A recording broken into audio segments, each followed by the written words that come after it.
to the channel. It's Coda, and today's video we're going to be talking a little bit about everything I wish I knew before coming into college. If you're starting college this year or next year, I wish someone would have sat down and told me this, so I'm going to tell you guys.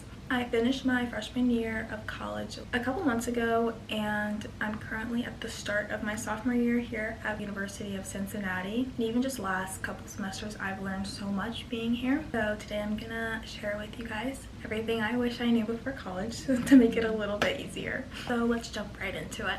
We're gonna start with number one. You don't have to have your life figured all the way out. A lot of people in college act like they have their life figured out and know exactly what they're doing, but a lot of people don't, and I was one of those people that didn't. You're probably going to switch your major, and that's completely fine. You're probably going to have friends in the beginning and then not have those same friends at the end, and that is totally okay.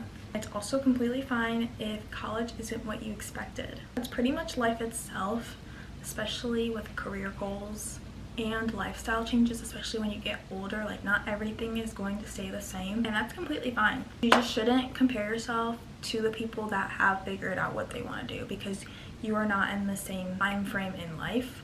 Even if you guys are both freshmen or both sophomores, you shouldn't compare yourself to them, because it won't help you get any further. You'll actually be moving back because you're so focused on what someone else is doing rather than yourself. And a lot of those people are just faking it to seem confident when also they in reality don't have it together fully as well. Also, comment down below if you are starting college, what major are you thinking about, and if you aren't starting college, you can also answer that question as well. Number two, go to class. I can laugh about this one because I'm in the mix of going to class and not going to class, so I'm not going to sit here and tell you you have to be there, but I do think it is important. Oh, my hair's... I do think that it is important to show up for class, get the most out of being there, especially if you've been in in-person class. It's very important to go, and a lot of times professors will tell you like attendance is not required, or they'll give you like the grading, and it's like not a lot of points, but it does stack in the end. It's just kind of important to go. There are going to be mornings where you do not want to get out of your bed, and I get it because I'm constantly there. But the good thing about school is missing one class isn't the end of the world. It's kind of when you start missing consistent ones that it's like, okay, what are you doing? And also, once you do miss one, like by choice, like you just didn't want to go, I'm not talking about for like a reason, then you keep wanting to do that and you just keep not wanting to go to class. It's just starts getting repetitive, and you don't want to fall into that habit. Okay, number three, introduce yourself first. When I came to the university, I thought everyone else was going to do the talking, but soon I realized that everyone else is just waiting for someone else to talk. I always kind of take initiative to ask someone their name and about them, because a lot of people are nervous here, and to make friends is kind of hard at a school that you don't know anyone and you're pretty much all alone. So my favorite conversation starters are your name. I feel like that one's simple. Your major, where are you from? Since I go to school in Cincinnati, we have a lot of kids from Cincinnati, from Columbus, from Cleveland, Kentucky, Indiana, all like kind of the bordering states, so I always ask them where they're from. Honestly, kind of any conversation starter, probably compliment them, like say I like something about what they're wearing, their hair. Also, by talking to people, you open yourself up to a lot of connections with people, which is really important, because that is going to help you get jobs in the future. Like, you knew this person through this person through this person. It's going to be like a chain domino effect. So I think it's very important that you initiate the conversation with someone. Number four, your friend group will probably change. Since we're already on the topic of making friends with people, I thought we'd hit this one. If you are going and meeting people, I wouldn't try and force any friendships. If it's natural, let it be natural. If you're not feeling that vibe between you and the person you're talking to, that's fine. Just keep them at an acquaintance level. It's college, like it's really not that serious, and no one really takes it personally here. At least the people that I've had this happen with, no one takes it personally. I don't think that people should put a lot of pressure on finding your forever friends immediately. I think you will find them at university and in life, but they can't be forced. And I completely understand it coming from, I moved in freshman year. I didn't have a roommate, so I didn't already have that built-in connection as most people did, and I didn't really know anyone. I had my cousin. I didn't want her friends have to be my friends. I didn't want that. I wanted to find genuine connections here, and I did. It just took a little bit of time. Number 5 is get involved early. So if you're like me and don't have a roommate, or you do have a roommate but you and your roommate aren't very close, the best way to meet other people is somewhere where you and someone else already have something in common. So at my school, we have over 700 clubs and organizations.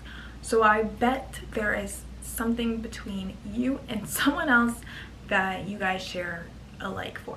That can also be through club sports, student orgs, volunteering, campus jobs, as well as sorority and frats as well. Number 6, don't buy everything TikTok tells you to. People on TikTok will tell you you need some crazy things. You don't have room for all that. My freshman year, I had an apartment style dorm, which meant I had my own bedroom, my own bathroom, my own kitchen area, and my own like shared space, which is kind of like a living room type of thing. But if you're in a traditional type of dorm or even like a junior suite, you really don't have all the room in the world. You're either sharing with someone or you're by yourself, and you just don't want it to be cluttered, especially when you have to move out. I will do like another video on things that you actually need for college. I currently do have a couple things on my Amazon storefront, which will be linked in the description of this video as well. It'll be in my bio as well. So if you're going to look for next year, or even if you're going for spring semester next year, these are pretty good. My favorite things, at least. A couple things that I actually use is an extension cord, a laundry basket. I had my own shower, but I know a lot of people say like shower shoes are really handy, and like a shower caddy if you're in a communal type of style. Portable charger is really nice, and then obviously a backpack for class. Number 7, professors aren't as scary as you think. University professors truly want you to succeed. They do not want you to fail their class. Honestly, a lot of my professors will say you have to try to fail the class because everything is quite literally handed to you. The first week of school, a lot of kids call it silly week, also known as syllabus week. Professors will go through it and say everything on their syllabus. It's really important that you read it on your own as well as them explaining it to you, because a lot of times professors are skimming through it and they miss out certain things, but the syllabus will tell you how they grade, their expectations for the course. They'll have their info, like their office hours and their contact information and like all that jazz that you need to know. Always tell you that you can contact them via email or whatever their preferred contact method is, and to meet them for their office hours, to drop by and everything. They aren't scary. They're humans just like the rest of us that want us to do well. Okay, number 8.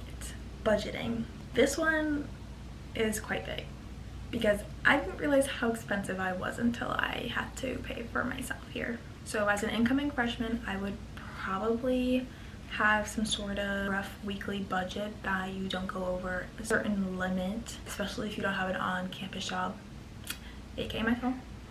So I try not to spend as much. Number 9 is going to be homesickness. Honestly, just normalize it, because even as a sophomore right now, I'm still homesick. And it doesn't mean that you picked the wrong school at all. It's just something that we can't control. I was talking about this with one of my friends, that I think it's just constantly going to be something in the back of our head. I think it's something in the back of our head for a lot of our parents and those who came before us. And I think it's just a feeling that doesn't go away. It's just, you have to kind of tuck it behind, like pointing. You have to kind of like tuck it away though and focus on what you are doing currently. A way I do with homesickness is I call my family at least every day, my mom, my sister, and I text them like all the time. Honestly, creating a routine helps. Kind of makes you feel like you're at home. Decorating my room. My room reminds me a lot of like my house and my family, so I do that. And getting outside, honestly, like don't be trapped in your room all the time. I'm like a big victim to this, and I'm honestly trying to change, is to not keep myself locked away in my room. Honestly, to go to the library, go outside, go walking, not do all my study and stuff like in here and just lay down and call it whatever for the rest of the day.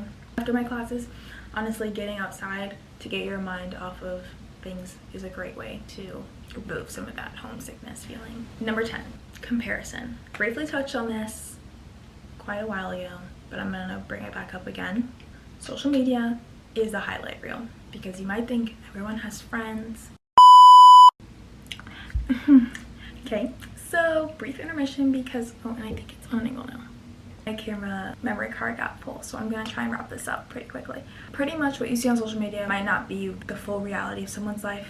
It could be struggling financially, mentally, physically. You don't know, so you shouldn't compare yourself to them. Everyone's going through something. There's always something we don't know about someone else, so just give them grace, but don't compare yourself to what you see them doing online. Okay, 11, your first semester isn't everything. College changes every semester.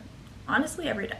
The fall semester, you might have been really homesick, you might have cried, you probably didn't have the best grades. That's okay, you can make it all back up and you can try again. And the next semester, if you didn't find your people in fall, maybe you'll find them in spring. Don't spend too much time dwelling on one thing here because it literally will change in a heartbeat. Ooh, that was crispy. I'm trying to be quiet because I don't want to disturb the people around me. 12, learn campus before classes. What I mean by this is take time to walk your classes before you go to them. That way, the day of, you're not stressing about where your class is and how to get there, all that jazz, and then being late, it's not worth it. I would recommend like walking your class like the day before, just to know where everything is.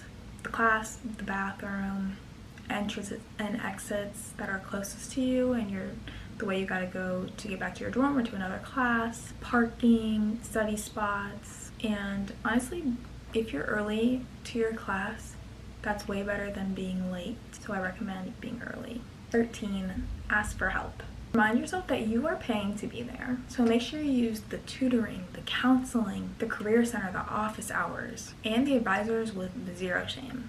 They're all there to help you thrive and succeed in what you came to college for, and really use them to your best ability. Your life is not going to have all these resources around you 24/7 like this, so it's really best that you get your money's worth of them. Number 14, say yes. A lot of your best moments in college are going to happen because you said yes to something. A football game, a dinner, a movie night, a club meeting, a coffee run, studying with someone, walking to class with someone, literally anything. So make the most out of that. Also, learning to say no is just as important, and no one's going to take it personal if you say no. That's okay, it's your life. Next, 15, learning to do things alone. I think it's important to add this one because I used to think eating alone and being alone, people would judge me for this, but in reality, literally no one cares. Everyone's kind of focused on themselves at college, so it's like, if you're alone, it's like whatever. Someone told me some of the best confidence that I'll build for myself is to do anything alone, and honestly, I agree. Some things I won't do alone, and that's okay. I'm still working on that confidence to get there, but a lot of things I have been doing alone, and so yeah, I can agree that it has been building my confidence. Honestly, these last two are really important. 16, don't be afraid to reinvent yourself. College is one of the few times in life where nobody knows who you were in high school, unless obviously they came from your high school. So if you want to dress differently, join a new club, become more of an extrovert if you're an introvert, or vice versa, start creating content, or like try something new, honestly, just go ahead and do it for yourself. And what makes you happy? 17, time goes way faster than you think. I left this one for last because honestly, it's the most truthful one out of all of these. Your first year is gonna feel very long, loving it. But then one day you'll wake up and it'll be over and you're moving out and back home for the summer. It is so quick. I'm encouraging you guys to take pictures, take videos, spend time in the moment, hang out with those people that you have found genuine connections with here. Go to those clubs, go to the student orgs, volunteering, all that stuff. Don't rush to graduation. You know, as kids we were probably like, oh, I just want to graduate. I want to do this. I want to do that. I want to do that. No, not here. Because after this is like real world life type of stuff, and I'm not ready for that, and I don't think many people are either. So honestly, just be present, be in the moment, and everything will work out. and I think you'll get the most out of your experience at university. Honestly, if I can go back and tell my freshman year self one thing, it'd be to stop worrying so much. Things worked out in ways I never thought they would in my freshman year, but honestly I just trusted God's plan and it really worked out for me. I used to spend so much time thinking about things that could go horrifically wrong before the final outcome even came, and 10 times out of 10 that final outcome would be completely fine. Like, I would be worrying literally about nothing. So if you're about to start college, or you're currently in college, you're currently in your freshman year, you've got it, and you're probably more ready than you think. But that's all I have for today. I hope you guys enjoyed this video. I don't really do normally sit down talking videos, but I kind of liked it, so maybe I'll start doing some more of them. If you stay till the end of the video, comment down below, Apple emoji, and share one thing you're most excited for this school year. That's all I have for today. Thank you so much for watching. Bye!